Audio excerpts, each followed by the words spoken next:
আসসালামু আলাইকুম বন্ধুরা, আশা করি সকলে ভালো আছেন। এই যে পুরান কিছু ধান কেনা হয়েছিল, গতকালকে আবার নতুন করে ধান কিনে আনা হয়েছে। এটা গত সিজনের ধান।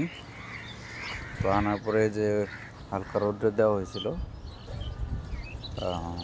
এখন তো বাজে সকাল 7টা। দেখতে পারতেছেন আকাশের অবস্থা কিন্তু খুব ভালো এবং কিছু কাক ডাকতেছে। সচরাচর এখানে কাক খুব কমই আসে। ওই যে দেখতে পাচ্ছেন, এই যে কাক উড়ে যেতেছে।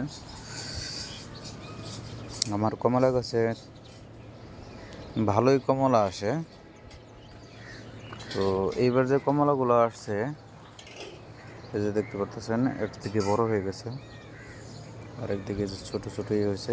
তো কমলাগুলো বড় ছোট মিলেই আছে, তবে এটা খুব টক, এটা আপনারা আগেও জানতেন।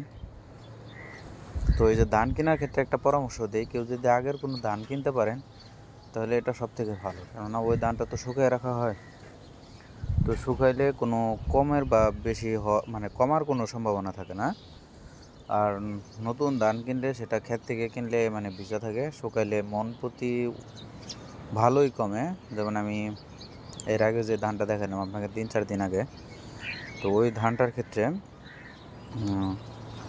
আমার প্রায় ধরেন যে ভালোই এটা কি বলে, এক পাল্লার মতো কমে যেতে পারে, আর একটু কম বেশি হতে পারে। তো আলহামদুলিল্লাহ। আর আজকে আমার 1000 সাবস্ক্রাইবার পূর্ণ হয়েছে। তো সকলকে আন্তরিক ধন্যবাদ জানাচ্ছি আমার পাশে থাকার জন্য। এই টুকিটাকি জিনিস নিয়ে আমরা থাকি।